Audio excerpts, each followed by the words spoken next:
Today, Romance sends season's greetings with a new Christmas story especially written for the occasion by Sylvia Richards. Its title, Richer by One Christmas. Now, from Hollywood, Romance.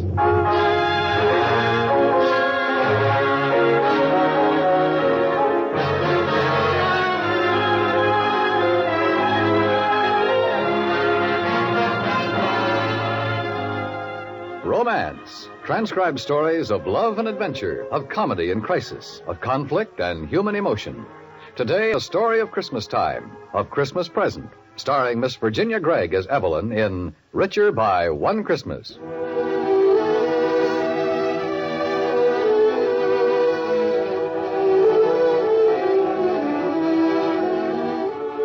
Years ago, when I was a child back in Iowa, I sang in the girls' choir at the First Episcopal Church. And I remember one year the rector gave us all necklaces, silver chains with round crystal pendants. Inside each pendant was a tiny golden mustard seed. The rector told us those seeds stood for faith, because Christ had said that if you have faith, even as small as the grain of a mustard seed, you can move mountains. And that's what my husband, Phil, said about the Christmas spirit, that I must still have a grain of it left in me, that I just have to find it and make it grow. Since I've grown up, some Christmases have been fairly good, some bad. Mostly they've been so-so in between. But this year, well, the whole season started out wrong. It was one afternoon after Thanksgiving when my son Peter, he's not quite 11, came bouncing in from school. Hi, I'm back, Mom. I heard. What did I say about slamming doors? Uh-oh. Sorry, I forgot. It came upon a midnight clear that Hey, my eardrums. What brought that on? Oh, we were practicing carols today in school. Already? Already? It's only 3.5 weeks from now. Christmas? Why, Thanksgiving was just last Thursday. Oh, look at the calendar. See? Today's December 1st. Gosh, Christmas sure seems to get here quicker than it used to. I used to wait and wait. You get here too soon to suit me. One day you look around and there's Christmas bearing down like an express train. Hey, can I have some donuts? Oh, one. Sit down. I'll give you a glass of milk with it. Every year I swear I'll get everything done ahead of time, but I always put things off. Oof, the shopping. How I hate the thought of it. You sound like you hate Christmas. No, of course I don't. But when you're grown up, Christmas is different. Different how? Oh, not as much fun. It's really a holiday for children. Getting presents, seeing Santa Claus, trimming the Christmas tree. Mr. Miller, our social studies teacher, said there didn't used to be anything like that. He said Christmas used to be just praying and being thankful that Jesus was born. That's true. But nowadays, well, isn't it getting presents that makes it exciting for you? I guess. But grown-ups get presents, too. Oh, yes, but they don't mean as much to us. I suppose because Christmas means so much extra work. It means spending money, usually more than you should. So many other things Christmas shouldn't mean. Somehow, little by little, you just lose your Christmas spirit. Have you lost yours, Mom? I don't know, Peter. Sometimes I think I have. I know I shouldn't have said that to Peter. It was bad enough 2 years ago when he stopped believing in Santa Claus, and now I was trying to spoil whatever illusions he had left. When I saw how puzzled he looked, I changed my tune, asked him what kind of present he thought his dad would like, and what he wanted us to get for him. But that night at dinner, Phil brought home some news, something I didn't want to think about, not just before Christmas. Oh, Evelyn, I got a letter today from your sister, Meg. You mean Aunt Meg way back in Iowa? Peter, hush. Meg wrote to you at the office? Well, she didn't know how you'd take it. She thought I might want to wait till after Christmas before I brought up the subject. What subject? Well, it's something I more or less expected. It's your mother.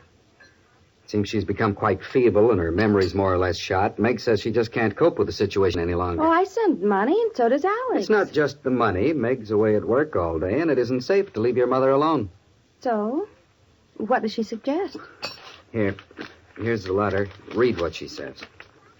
Grandma's memory is shot. What does that mean? Well, she's very old, and so her mind doesn't work as well as it did. How old? 40? 40? My dear young fellow, I'll have you know that's young. 50? 60? Not 70. Hush, Peter. Phil, no, I won't have Mother shoved off on me. Alex can't take her, neither can Stan. But if she came here, where would we put her? The only place would be Pete's room. My room for Grandma? Hush. I could fix up the room off the kitchen, Pete, where we've got the freezer. That room? It's too little. Where would I keep all my stuff? You see, Phil, it's just not fair to Peter. Sure, why can't Grandma have the little That'll room? do, Pete. I think it's not fair to let him get away with being selfish. It's not just the room, but having an old person in the house. It can't be good for Peter to see someone who's sick and who's confused in her mind. People get old. It's a fact of life. It won't hurt him to know that. Well, maybe not, but... It won't hurt him to start learning how to be kind and patient. Evelyn, I should think that, especially now when Christmas is almost That's here... just it, to have another problem now and the extra expense. Expense? She'd have to fly here. She couldn't stand the long trip on the train, and Meg can't afford to buy the ticket. Well, how much would it cost? $60, $70? Nearly half of the money I've saved for Christmas. So this year, why don't we just buy a tree and a few things for Pete? We have to send cards, and there are certain people who'll expect to get a gift. No. I refuse to take on Meg's problems now on top of everything else. Well, I have to write Meg. What'll I say? Well, just tell her we'll discuss the problem after Christmas and then let her know. It won't hurt her to wait.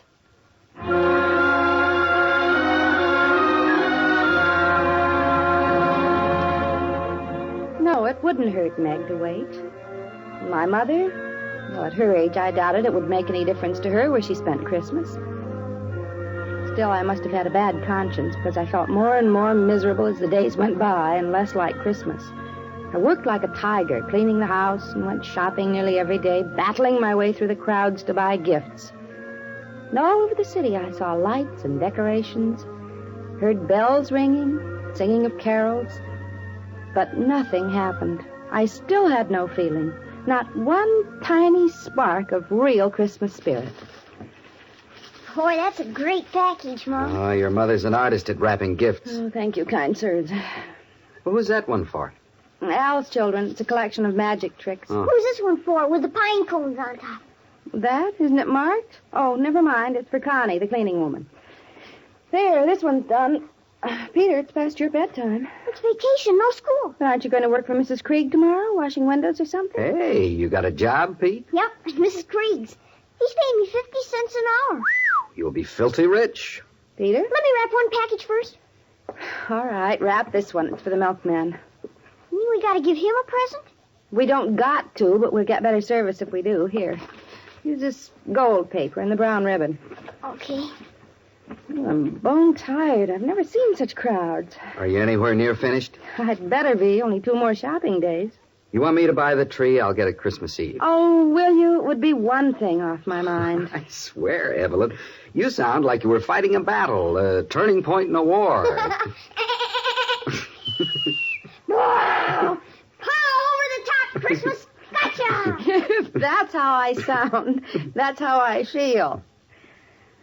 Oh, I used to love Christmas, but it's changed so. Maybe you've changed. No, it's become noisy and commercial. It wasn't like that when I was little.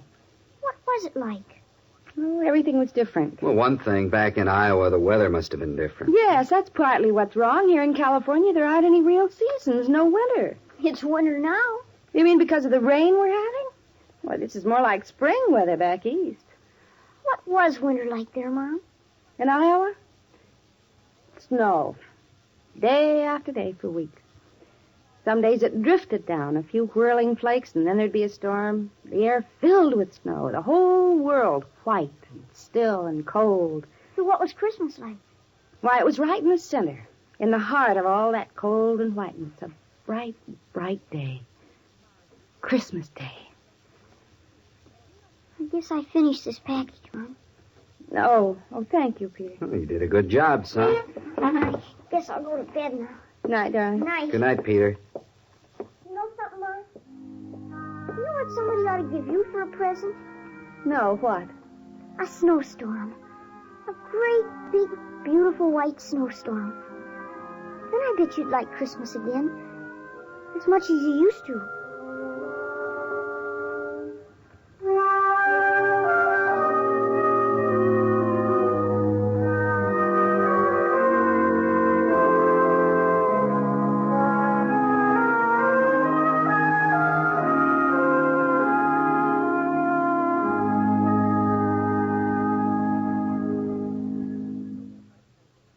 We'll return to romance in just a moment.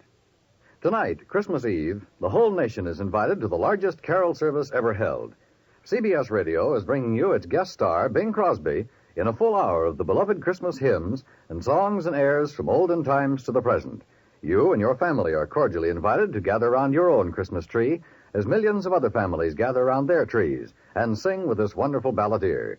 From points all over the country and the world, Bing will also bring you the Yuletide songs of special localities and foreign nations.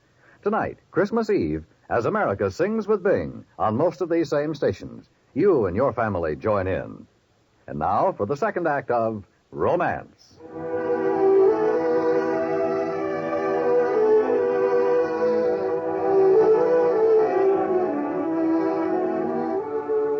For a long time after Peter had gone to sleep, Phil and I didn't talk. I was too tired, and I felt lonely and a little unhappy. I was talking about Iowa. That long ago, wonderful time. I was remembering my family, Meg and my brothers and me, when we were little. Then I found myself remembering a poem I'd once learned by heart, from Alice Through the Looking Glass. I began reciting it out loud. Without the frost, the blinding snow, the storm's wind's moody madness, within the firelight's ruddy glow, in childhood's nest of gladness. I guess that's how we remember our childhood, but I always suspect my memory. Not me. I can remember almost everything that ever happened from the time I began to walk until I was years older than Peter is now. Every Christmas? Every single one. You remember anyone that was special, better than the rest? Oh, of course. Everyone has one perfect Christmas. They remember their whole life how wonderful. What made yours so perfect? Did you get a bicycle or your first real watch? No, it wasn't anything I got. Oh, and it must have been the snowiest Christmas. Snow on everything, like frosting on a cake. No. The odd thing is that there was scarcely any snow that year, not until January. Well, then what was it? Well, I don't know. I never thought before. Somehow that year I felt Christmas in my bones. I felt like the carols sound, joyous. Was it an especially prosperous Christmas? Did your dad make a lot of money that year? No. It was after Dad died, 2 or 3 years after. Prosperous. My dad hadn't left anything but debts. And it was 1935. The Depression. My poor mother. How she worried. She made some money sewing, doing alterations. And Stan, he was the oldest, sometimes got a day's work helping a carpenter. I was only 12. But I got myself a job. I started even before Christmas vacation. Mama, I'm leaving now. Why, it's nearly dark, Evie, and I hate to think of you tramping from house to house in the cold, talking to strangers. They're not strangers, Mama. I know everybody who lives on Jefferson Street, almost everybody on Weber Avenue. Oh, yes, I suppose you do, but Evie, promise me you won't force people to buy cards from you. How can I force them? Well, you mustn't try.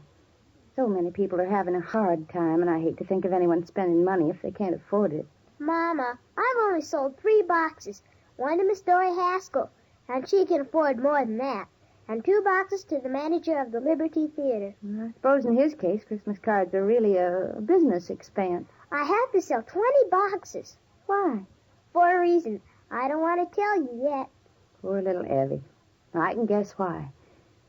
It's hard when you're young to see all the pretty things in stores that you can't buy. I don't care, Mama. Especially this time of year. But I really don't care. Well, money or no money, we shall have a Merry Christmas, Evie. Because you and Meg and your brothers all know what Christmas really means. You have Christmas in your hearts.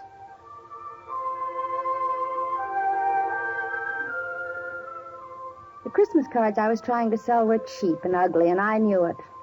That's what made it so hateful. Whenever I tried to talk about them, I got tongue-tied with shame looking at those gaudy, badly done, sentimental pictures. But I made my quota.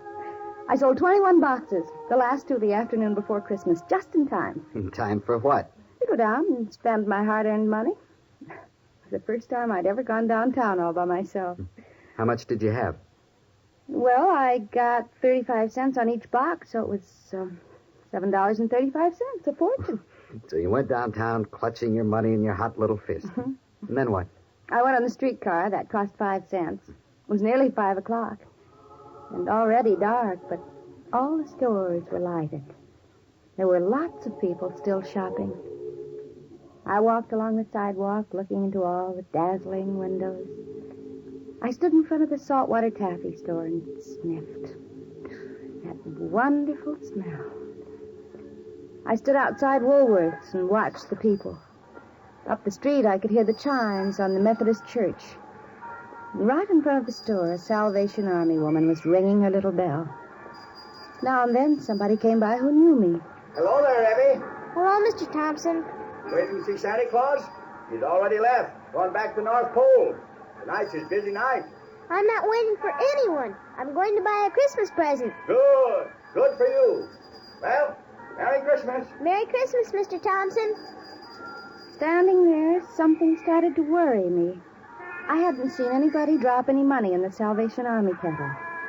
I watched the woman ringing her little bell. Face looked pinched with cold and terribly sad. And she looked over and caught my eye. There was only one thing I could do. I can't give you very much. I only have a quarter and a nickel. And you want to put them in the kettle? You have a good Christian heart. I do have some more money, $7. But I have to buy something that costs $6.95. And I have to keep a nickel for the streetcar. Any gift you want to give is welcome. Should I drop the money in the kettle? That's right. It falls right through the wire. Bless you, my dear. Bless you and Merry Christmas.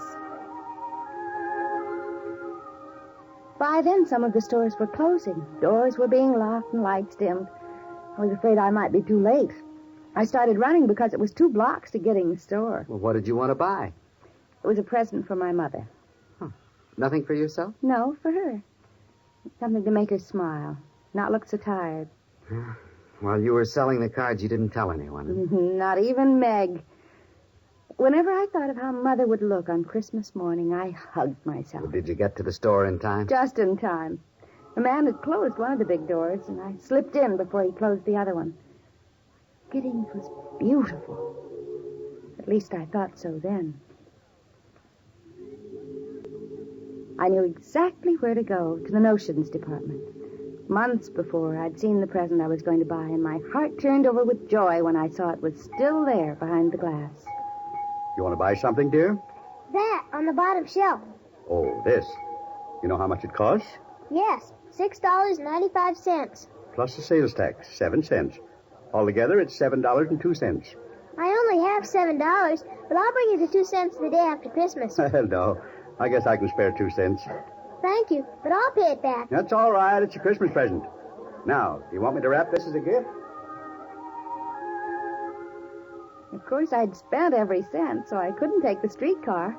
It was a 2-mile walk, and it was a cold night, but I don't even remember walking home.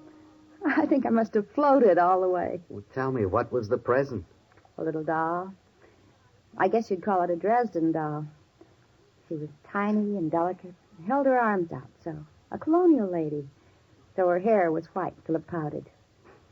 And she wasn't just a doll. Under her ruffled hoop skirt, she was a pincushion. But I didn't buy her for that. Well, did your mother like it? What did she say? And she cried when she opened the package. I can't remember what she said. But she never used it for a pincushion. As long as I can remember, that doll stood on her bureau. And that was your best Christmas? The very best. It was the first time I really wanted to give someone a gift.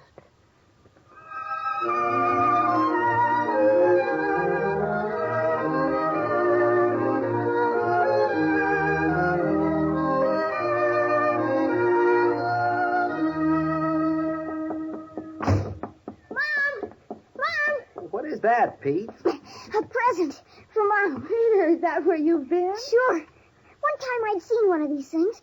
So when Mrs. Krieg paid me, I went down to look for one.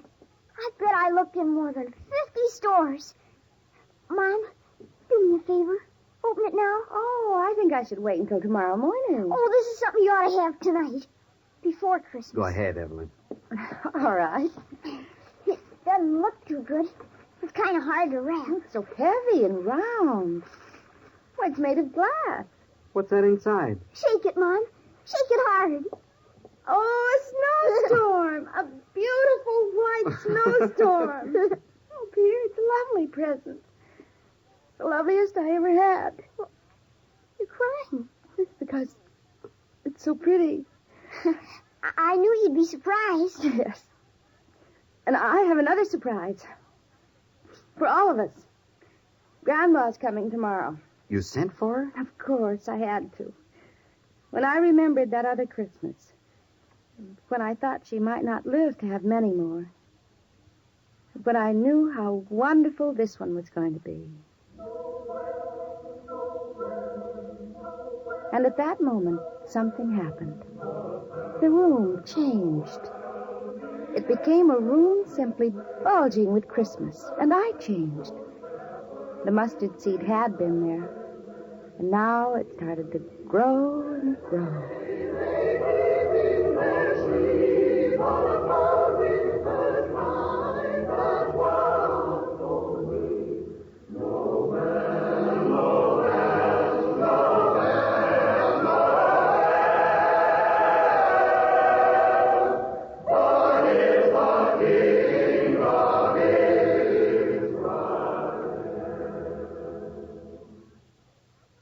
And now, from the cast and crew of our series, from all of us here on Romance, from Bob Chadwick, Tom Hanley, Bill James, Bill Crabb, George Foster, Jimmy Murphy, Alex Alexander, Jan Picard, Jerry Goldsmith, Frank Paris, Bill Frug, Virginia Gregg, Vic Perrin, Richard Beals, Beverly Henley, Ann Morrison, Ralph Moody, Dan Coverly.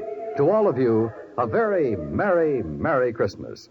And may we invite you to hear Romance, transcribed next week at this same time.